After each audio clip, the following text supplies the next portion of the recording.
البتہ آپ صلی اللہ علیہ وسلم نے جو فرمایا کہ اس رات میں اللہ تعالیٰ سب کی مغفرت فرماتے ہیں، اور اتنی کثرت سے جتنا قبیلے بنو کلب کے بکریوں کے بال ہیں، لیکن 6 آدمی ایسے ہیں جن کی مغفرت نہیں ہوتی۔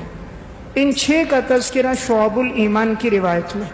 تو ہم میں کوئی ایسا آدمی نہ ہو کہ جو ان 6 میں شامل ہو اور اس بابرکت رات میں بھی اس کی مغفرت نہ ہو۔ ان میں سب سے پہلا انسان مشرک، جو اللہ کے ساتھ غیر اللہ کو شریک کرنے والا ہو، چاہے اللہ کی صفات میں ہو، اللہ کی ذات میں ہو، جو غیر اللہ کو شریک ٹھہرائے گا اس رات میں اس کی مغفرت نہیں۔ دوسرا آدمی آپ نے فرمایا مشاحن، جو اپنے دل میں کسی کے لیے کینہ اور بغض رکھتا ہو، اپنے دل میں کسی کے لیے نفرت رکھتا ہو، اس کی اس رات میں مغفرت نہیں ہوتی۔ اس لیے ہر ایک اس بات کی کوشش رکھے کہ اپنے دل میں کسی مسلمان کے لیے نفرت نہیں ہونی چاہیے۔ بسا اوقات ہوتی ہے بھائی کو بھائی سے کینہ ہوتا ہے، رشتہ دار سے کسی سے کینہ ہے، چچا سے، ماموں سے اور اپنے خالو سے۔ یہ کینہ اور بغض ایک بہت بڑا گناہ ہے۔ حدیث میں آتا ہے رسول اللہ صلی اللہ علیہ وسلم نے فرمایا ہر پیر اور جمعرات کو اعمال اللہ کے ہاں پیش ہوتے ہیں، ہر ایک کا عمل قبول ہوتا ہے، لیکن جس کے دل میں کینہ ہو اس کا عمل قبول نہیں ہوتا۔ کہا جاتا ہے صبر کرو یہاں تک کہ یہ صلح کر دیں اور آپس کی ناچاکی ختم کر دیں تو اعمال قبول ہو جاتے ہیں، اور اگر ختم نہ کریں تو ان کے اعمال اللہ کے ہاں قبول نہیں ہوتے۔ تو گویا دوسرا انسان وہ ہے جو اپنے دل میں کسی کے لیے کینہ رکھے۔ تیسرا آدمی جس کی اس رات میں مغفرت نہیں، آپ نے فرمایا وہ شخص قاطع الطریق ہے، یعنی ڈاکہ ڈالنے والا۔ ایک ہے چور اور ایک ہے ڈاکو۔ آپ نے جو لفظ فرمائے وہ ڈاکو کے بارے میں فرمائے۔ چور اسے کہتے ہیں جو دوسرے کا مال چوری کرتا ہے اس کی غفلت میں، ڈاکو اسے کہتے ہیں جو دوسرے کا مال لیتا ہے اسلحے کے زور پر، یعنی بیداری کی حالت میں اسلحے کے زور پر، طاقت کے زور پر دوسرے سے مال لے تو وہ ڈاکو ہے۔ اس کی سزا قرآن کریم میں بڑی سخت آئی ہے کہ ایسے آدمی کا ایک ہاتھ اور ایک پاؤں کاٹ دیا جائے، سمت مخالف سے، یعنی دایاں ہاتھ ہے تو بایاں پاؤں کاٹا جائے گا۔ اور چور وہ ہوتا ہے جس کے متعلق قرآن کریم میں حکم ہے کہ اس کا ایک ہاتھ کاٹا جائے۔ تو قاطع الطریق کی اس رات میں مغفرت نہیں۔ اور ایک آپ صلی اللہ علیہ وسلم نے فرمایا مدمن الخمر، جو ہمیشہ شراب پینے والا ہے، اس شرابی کی مغفرت نہیں ہوتی۔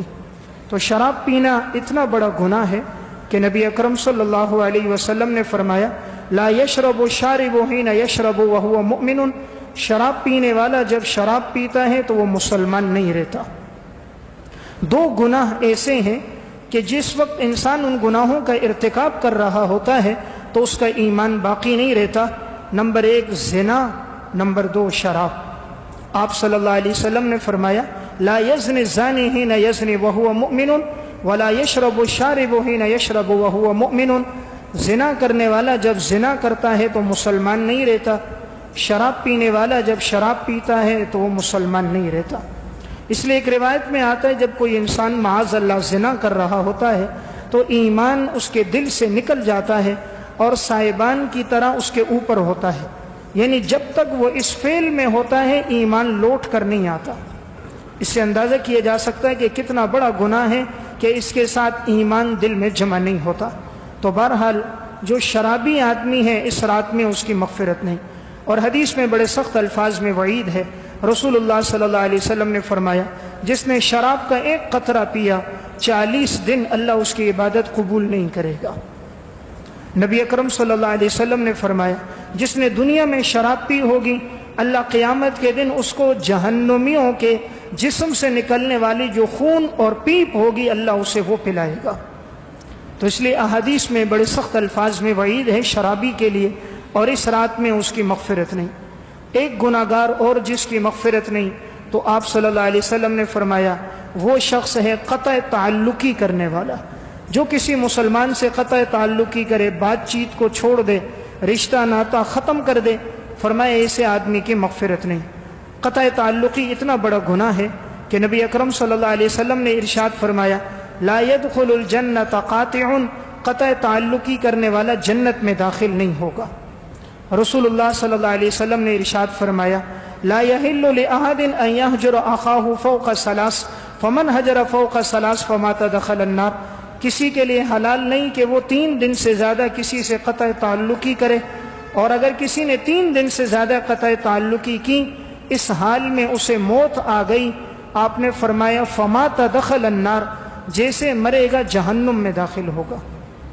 اتنے سخت الفاظ میں وعید سننے کے بعد بھی اگر کوئی مسلمان قطع تعلقی کے گناہ سے نہیں بچتا تو شاید دل میں ایمان نہیں ہوگا، ورنہ پیغمبر کا فرمان سنیں کہ جن کی زبان سے نکلنے والا ہر قول 1000% سچا، وما ينطق عن الهوى ان هو الا وحی یوحی، جو بات کرتا ہے پیغمبر وہ وحی سے کرتا ہے، پیغمبر اپنی خواہشات سے نہیں بولتا، اللہ کے حکم سے بولتا ہے۔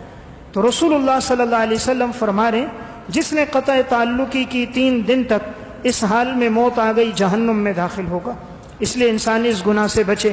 بعض لوگ رسم و رواج کی وجہ سے، اپنے گھر والوں کی وجہ سے، بچوں کی وجہ سے، کاروبار کی وجہ سے دوسرے سے ناراض ہو جاتے ہیں، عرصہ دراز گزر جاتا ہے، بھائی بھائی سے بات نہیں کرتا، بھائی بہن کے گھر نہیں جاتا، رشتہ داروں کے ہاں آنا جانا بند کر دیتے ہیں، وہ سمجھتے ہیں یہ کوئی معمولی بات ہے، حالانکہ امام الانبیاء نے اس بارے میں بڑی سخت وعید بیان فرمائی۔ چھٹا اور آخری آدمی جس کی اس رات میں مغفرت نہیں ہوتی، وہ نبی اکرم صلی اللہ علیہ وسلم نے فرمایا وہ ہے العاق لوالدیہ، والدین کا نافرمان۔ والدین کے نافرمان کی اس رات میں مغفرت نہیں ہوتی، تو یہ ایک بہت بڑا گناہ ہے۔ اس لیے والدین اللہ کی طرف سے ایک بہت بڑی نعمت اور عطا ہے، جن کے ہیں وہ قدردانی کریں، اور جن کے دنیا سے جا چکے ہیں وہ ان کے لیے ایصال ثواب کریں۔ دنیا میں ہر نعمت انسان کو دوبارہ مل جاتی ہے، لیکن ماں باپ کی نعمت انسان کو دوبارہ نہیں ملتی، اور انسان کو پھر ان کی قدر آتی ہے جب وہ دنیا میں موجود نہیں ہوتے۔ اللہ تعالیٰ نے قرآن میں جہاں کہیں اپنا حق بیان کیا، اس کے متصل بعد والدین کا حق بیان کیا، اور فرمایا لا تقل لہما اف، ان کے سامنے زبان بھی نہ کھولو، ولا تنہرہما، انہیں جھڑکو نہیں، وقل لہما قولا کریما، ان کے سامنے بات نرمی کے ساتھ کرو، واخفض لہما جناح الذل من الرحمہ، ان کے سامنے اپنے بازوؤں کو خدمت کے لیے بچھا دو، وقل رب ارحمہما کما ربیانی صغیرا، اور یہ دعا کرو کہ اے اللہ تو ان پر اس طرح رحم فرما جس طرح انہوں نے بچپن میں میری تربیت کرتے ہوئے میرے اوپر رحم کیا۔ تو اللہ تعالیٰ نے والدین کا اتنا مرتبہ بیان فرمایا کہ ان کے سامنے اف بھی نہ کہو، زبان کھولنا تو دور کی بات، زبان درازی کرنا تو دور کی بات، جھگڑا کرنا تو دور کی بات، گریبان میں ہاتھ ڈالنا تو دور کی بات، سختی اور سخت لہجے سے پیش آنا تو دور کی بات۔ اللہ رب العالمین فرما رہے لا تقل لہما اف، والدین کو اف بھی نہ کہو۔ حضرت حسن رضی اللہ تعالیٰ عنہ فرماتے ہیں اس کا مطلب یہ ہے کہ اگر والدین بوڑھے ہو جائیں، معذور ہو جائیں، اور وہ بستر پر بولو براز کریں، اور تم ان کے پیشاب اور پخانے کو اپنے ہاتھوں سے صاف کر رہے ہو، اس دوران بھی زبان سے اف بھی نہ کہنا۔ صحت اور تندرستی کی حالت تو الگ ہے، اس وقت بھی جائز نہیں۔ اس لیے والدین کا نافرمان جو ہوگا اس رات میں اس کی مغفرت نہیں ہے۔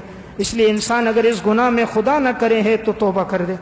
دنیا میں 2 گناہ ایسے ہیں اللہ ان کی سزا انسان کو نقد دنیا میں دیتا ہے، نمبر 1 ظلم، نمبر 2 والدین کی نافرمانی۔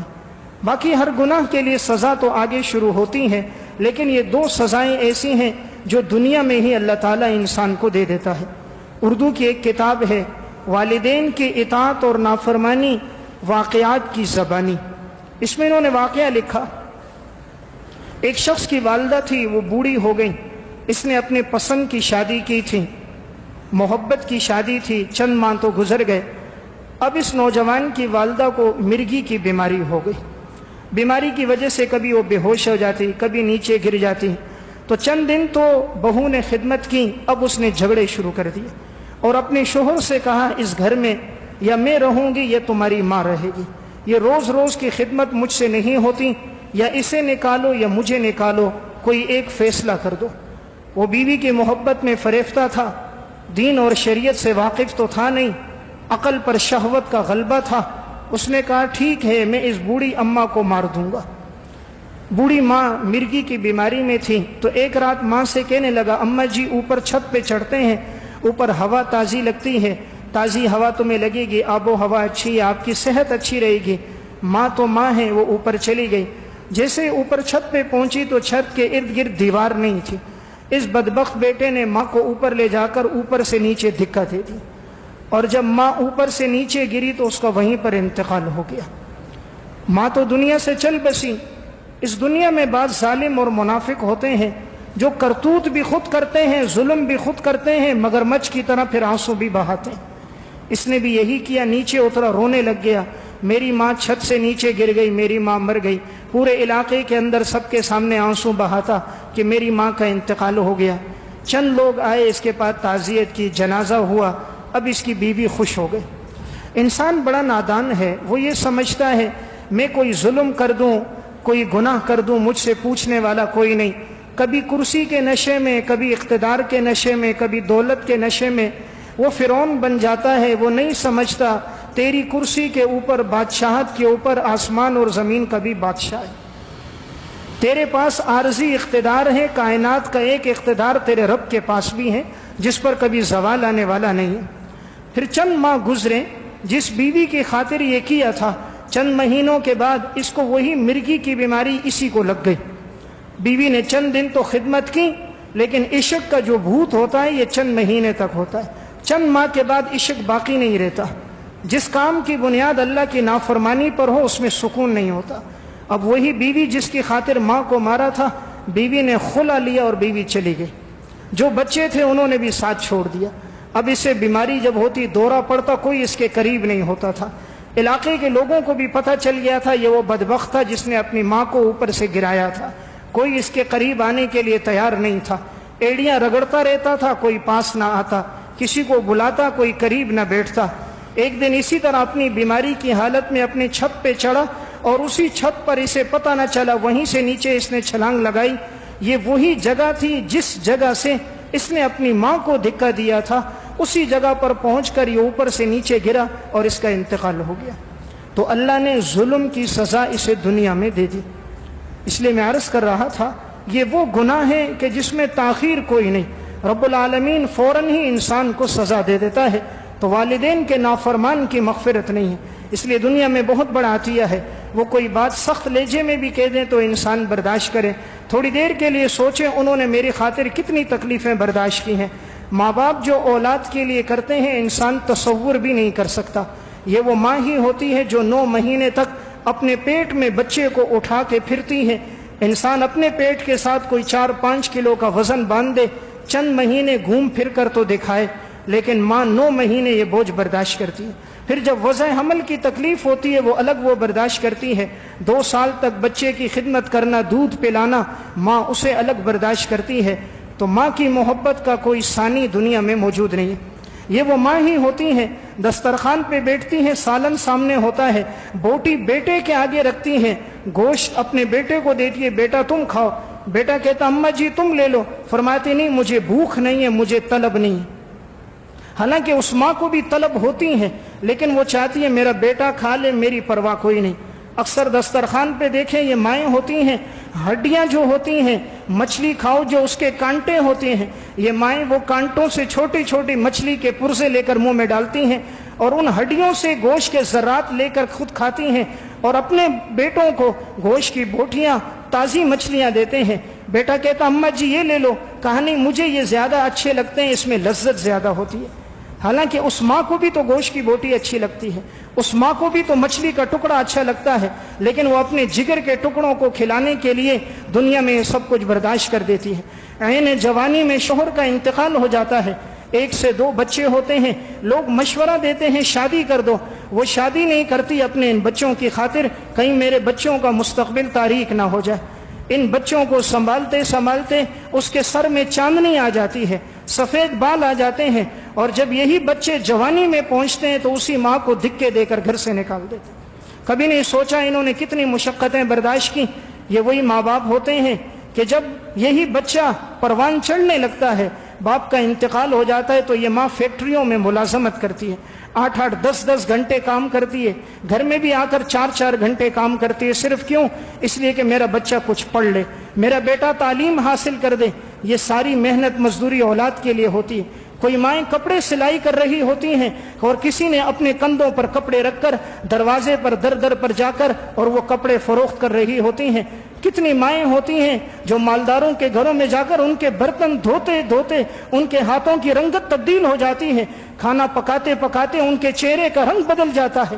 اور جب یہ جوانی کے نشے میں آتا ہے، جس کو سب سے پہلے گھر سے نکالتا ہے وہ ماں باپ ہوتے ہیں۔ تھوڑی دیر کے لیے سوچا نہیں، یہ وہ ماں تھی جب تیرے میٹرک کا امتحان ہوتا تھا تو یہ ماں ساتھ جاتی تھی، بچہ تیرا امتحان ہے، راتوں کو اٹھ کر یہ دعا کرتی تھی، بیٹا اندر پیپر دے رہا ہے، ماں باہر گرمی میں کھڑی ہے، بیٹے کے لیے دعا کر رہی ہے، یا اللہ میرے بیٹے کو کامیاب کر دینا۔ بچہ پرچہ دے کے باہر نکلتا ہے، ماں آگے گنے کا جوس لے کر کھڑی ہوئی ہے، بیٹا یہ جوس لو، تم نے پرچہ کیا ہے، تم تھک گئے ہوگے، تمہیں پیاس لگی ہوگی، خود پسینے میں شرابور ہے، خود نہیں پیتی، بیٹے کو پلاتی ہے۔ اور جب یہ بیٹا شباب میں پہنچتا ہے پھر ماں سے بات اس طرح کرتا ہے جیسے کوئی نوکرانی سے بات کرتا ہے، باپ سے یوں لہجے میں بات کرتا ہے جیسے کوئی مزدور سے بات کرتا ہے۔ یہ وہی ماں تھی جس نے اولاد کی خاطر کتنی تکلیفیں اور مشقتیں برداشت کی تھی۔ اس لیے تو اللہ رب العزت نے اور اللہ کے محبوب نے جن کا تذکرہ زیادہ فرمایا وہ والدین کا فرمایا۔ اس لیے میں عرض کر رہا تھا یہ اللہ کی طرف سے ایک بہت بڑی نعمت ہے۔ خدا نہ کرے کہ اگر کوئی والدین کا نافرمان ہو تو دنیا میں اس کے ساتھ پھر ایسا ہی ہوگا۔ اگر کبھی آپ کی اولاد آپ کی نافرمانی کرے، بد اخلاقی کرے، سخت لہجے میں جواب دے، تھوڑی دیر کے لیے گردن جھکانا، شاید آپ نے بھی اپنے ماں باپ کے ساتھ یہ حرکت کی ہوگی، شاید کبھی آپ نے بھی اپنے باپ کو جواب دیا ہوگا، شاید کبھی آپ نے بھی ماں سے بدتمیزی کی ہوگی، تو یہ مکافات عمل دنیا میں آپ کے سامنے آیا ہوگا۔ ورنہ جو اپنے والدین کے فرما بردار ہوتے ہیں اللہ آگ کے شعلوں میں بھی ان کی حفاظت کرتا ہے۔ اسی کتاب میں انہوں نے ایک واقعہ لکھا، ایک ماں اپنے 3 بچیوں کے ساتھ ایک اوپر کی منزل میں رہتی تھی، فلیٹ نما مکان تھا، شوہر رات کی ڈیوٹی کرتا تھا۔ اس عورت کی 3 بیٹیاں تھیں، 2 بیٹیوں کی عمریں 6 سے 7 سال کے درمیان اور ایک بچے کی عمر بہت کم تھی، 8 مہینے کا دودھ پیتا تھا، اور اس کی ماں بالکل معذور اور اپاہج تھی۔ تو فلیٹ میں یہ اوپر کی منزل میں رہا کرتے تھے، شوہر رات کی ڈیوٹی کرتا تھا۔ ایک دن اچانک ایسا ہوا فلیٹ میں نیچے آگ لگ گئی، نیچے گودام تھے، گوداموں میں جو آگ لگی تو تیزی سے آگ بڑھتی بڑھتی اوپر کی طرف آنے لگ گئی۔ باہر شور شروع ہو گیا کہ فلیٹ میں جتنے لوگ ہیں اوپر کی منزل میں چڑھ جائیں یا نیچے نکل جائیں، کہیں آگ کے لپیٹ میں نہ آ جائیں۔ یہ جو عورت سوئی ہوئی تھی اس نے بھی آواز سنی، جب نیچے نظر دوڑائی تو آگ کے شعلے بڑھتے ہوئے اوپر آ رہے تھے۔ اس نے جلدی میں اپنے دونوں بچوں کو جگایا تو دونوں جو بیٹیاں تھیں وہ دوڑتی ہوئی اوپر کی منزل میں چلی گئیں، نیچے کے نکلنے کا راستہ موجود نہیں تھا۔ اب اس نے دیکھا ایک طرف دودھ پیتا بچہ ہے اور ایک طرف ماں ہے، اور آگ کے شعلے اوپر بڑھ رہے ہیں، گھر میں مرد کوئی اور ہے نہیں۔ اب اس نے کہا اگر ماں کو لے کر جاؤں بچہ رہ جائے گا، اپنے بچے کو اوپر پہنچاؤں کہیں ایسا نہ ہو آگ کے شعلوں میں ماں کو نقصان نہ ہو جائے۔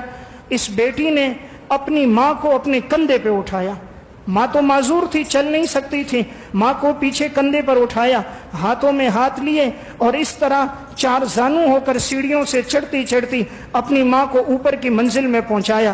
جب تک یہ اوپر پہنچی تھی آگ کے شعلے اوپر آئے اور اس کے گھر میں بھی آگ لگ گئی۔ گھر میں جب آگ لگ گئی اب نیچے نکلنے کا راستہ کوئی نہیں، وہ دودھ پیتا بچہ رو رہا ہے اور اس کے رونے کی آواز ماں کو آ رہی ہے۔ تھوڑی دیر کے لیے انسان غور کرے، بچہ ہو دودھ پیتا اور آگ میں جل رہا ہو، اس وقت ماں کی کیا کیفیت ہوتی۔ لیکن اس نے اپنی ماں کو بچایا اور اپنے بچے کو بعد میں دوڑنے کے لیے گئی لیکن راستہ نہیں ملا۔ اللہ سے دعا کر رہی تھی کہ رب العالمین میں نے اپنی والدہ کی حفاظت فرما دی، تو میرے بچے کی حفاظت فرما۔ تھوڑی دیر کے بعد فائر بریگیڈ کی گاڑیاں آ گئیں، آگ بجھانا شروع ہو گئی۔ لوگوں نے کیا حیرت انگیز منظر دیکھا، چاروں طرف آگ ہی آگ تھی، سامان سارا جل گیا تھا، لیکن اس آگ کے اندر اللہ نے اس بچے کی حفاظت کی تھی اور اس بچے کا ایک بال بھی آگ سے نہیں جلا تھا۔ تو اس بیٹی نے اپنی ماں کی حفاظت کی تو رب العالمین نے آگ کے شعلوں میں اس کے لختے جگر کی حفاظت کی۔ خدا کا ایک قانون عدل بھی تو ہے، زمین پر بادشاہت بھی تو رب کی ہے۔ یہ آگ تو اس وقت تک نہیں جلا سکتی جب تک آگ کے پیدا کرنے والے کا حکم نہ ہو۔ اس لیے میں عرض کر رہا تھا جنہوں نے زندگی اطاعت میں گزاری تھی اللہ نے ان کو نوازا ہے۔ والدین سے ہمیشہ انسان دعائیں لے، ان کی دعاؤں میں اللہ نے بڑی طاقت رکھی۔ حافظ ابن کثیر رحمۃ اللہ علیہ کی کتاب ہے البدایہ والنہایہ، اس میں انہوں نے واقعہ لکھا، ایک خاتون حضرت بقی ابن مخلد رحمت اللہ علیہ کے پاس آئی اور کہا کہ میرا بیٹا ہے، اسے رومیوں نے قید کر دیا ہے، رومی اس پر ظلم و ستم کر رہے ہیں، بہت مشقت اور تکلیف میں ہے، آپ اللہ سے دعا کرو اللہ میرے بیٹے کو رہائی دے دے۔ بقی ابن مخلد اپنے دور کے بڑے بزرگ تھے، انہوں نے سر جھکایا، اللہ سے دعا کرنے لگے۔ اس خاتون سے کہا تم اس کی ماں ہو؟ کہا جی میں ماں ہوں۔ کہا ماؤں کی دعائیں اللہ بڑی قبول کرتا ہے، تم بھی اپنے بیٹے کے لیے دعا کرو۔ وہ بھی وہیں بیٹھی دعا کر رہی ہے، بقی ابن مخلد بھی کر رہا۔ چند دنوں کے بعد دیکھا وہی عورت اپنے بچے کو ساتھ لے کر آئی اور بقی ابن مخلد سے کہا الحمدللہ میرا یہ بیٹا رومیوں کی قید سے چھوٹ گیا اور تم اس سے واقعہ سنو، اس کا واقعہ بڑا عجیب ہے۔ بقی ابن مخلد نے کہا بیٹا تیرا کیا واقعہ ہے؟ اس نے واقعہ سنایا، فرمایا فلاں دن فلاں وقت تھا کہ میرے پاؤں میں زنجیریں ڈالی ہوئی تھیں، ہمیں رومی قید کر کے رکھتے تھے، ہم سے کام لیتے تھے کہیں ہم بھاگ نہ جائیں۔ تو ایک دفعہ سارا دن ہم نے کام کیا، جب عصر کا وقت قریب آ گیا انہوں نے میرے پاؤں میں بیڑیاں اور زنجیریں ڈالی ہوئی تھیں، اچانک تھوڑی دیر کے بعد وہ زنجیریں ٹوٹ گئی، بیڑیاں کھل گئی۔ اب انہوں نے جو دیکھا تو میرے پاس آئے، کہا تمہاری زنجیریں کس نے کھولی؟ میں نے کہا خود کھل گئیں۔ کہا خود تو کبھی نہیں کھل سکتی۔ تو اس نے کہا تمہیں معلوم ہے میرے ہاتھ تو خود زنجیروں میں جکڑیں، تو بھلا میں کیسے کھول سکتا ہوں؟ انہوں نے دوبارہ زنجیریں باندھ دی، 1 منٹ نہیں گزرا تھا پھر زنجیر ٹوٹ گئی اور اس کے پاؤں کھل گئے۔ اب انہیں دوبارہ حیرت ہوئی، 2 مرتبہ ہو گیا، تیسری مرتبہ بلایا اور کہا زنجیر کے کڑے موٹے موٹے ڈالو، موٹا تالا لگاؤ تاکہ نہ کھلے۔ تیسری مرتبہ جب کیا، تھوڑا وقت گزرا تھا پھر زنجیر ٹوٹ گئی، تالا ٹوٹ گیا۔ اب یہ لوگ گئے بادشاہ وقت کو بتایا، 3 مرتبہ ایسا ہوا، زنجیریں ٹوٹی ہیں، تالے ٹوٹ گئے۔ بادشاہ نے اپنے بڑے عیسائی عالم کو بلایا اور اس سے کہا یہ کیا ماجرا ہے، زنجیر کیوں ٹوٹ رہی ہے، تالے کیوں ٹوٹ رہے ہیں؟ وہ جو عیسائیوں کا عالم تھا وہ آیا اور اس نے کہا لگتا ہے اس نوجوان کی ماں اس کے لیے دعا کر رہی ہے، وہ اس کے لیے دعا کر رہی ہے اس لیے زنجیریں ٹوٹ رہی ہیں، میرا مشورہ یہ ہے کہ اس کو چھوڑ دو، اس لیے کہ ہم نے انجیل میں پڑھا تھا جب مائیں دعائیں کرتی ہیں اللہ رب العزت اسباب پیدا کرنا شروع کر دیتا ہے، اس لیے تم اسے چھوڑ دو۔ بادشاہ نے حکم دیا، اس کو چھوڑ دیا گیا۔ بقی ابن مخلد کہتے میں نے پوچھا بیٹا یہ کون سا وقت تھا؟ تو اس نے بتایا فلاں دن فلاں وقت تھا۔ تو یہ وہی وقت تھا جس وقت اس کی ماں اور بقی ابن مخلد اس کے لیے دعا کر رہے تھے۔ تو اللہ تعالیٰ نے والدین کی دعاؤں میں ایسی طاقت رکھی ہے، اس لیے میں عرض کر رہا تھا آج کی شب میں سب کے لیے مغفرت ہے، 6 آدمیوں کے لیے مغفرت نہیں، ان 6 آدمیوں میں آخری جو میں نے عرض کیا وہ والدین کا نافرمان بھی ہے، اس لیے والدین اللہ کی طرف سے ایک بہت بڑی عطا، اللہ کی طرف سے ایک بہت بڑی نعمت ہے، دنیا میں ہے انسان قدردانی کرے، ان سے دعائیں لے، اور اگر دنیا سے جا چکے ہوں ان کے لیے ایصال ثواب کرے۔ اللہ ہم سب کو عمل کی توفیق